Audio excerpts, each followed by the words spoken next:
If you want to get always on a display on Samsung Galaxy Tab A11, then in that case we need to download a third-party app that allows us to get always on a display. So for example, we can go to the Play Store.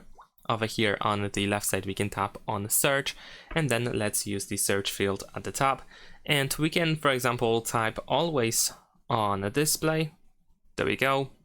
In order to find some example apps, of course, and most of them work in a pretty similar way. In my case, I'm gonna choose this app over here. This one also provides edge lights, but we actually do have edge lights available by default on this device, so there will be no need to actually use them. So once the app is installed, of course, we want to open it. So let's tap on the open button over here, and apparently we have to rotate our tablet like this. Alright, so first we're gonna tap on draw over apps because we need to grant the permission. And over here we are looking for the movies edge, so we can turn it on. There we go. Let's go back. And now we have our app running. Now first we're gonna switch to AOD over here, and as you can see we have a bunch of different options that you can try to use. Some of them are premium, some of them are free. So let's say I'm gonna choose something like this one.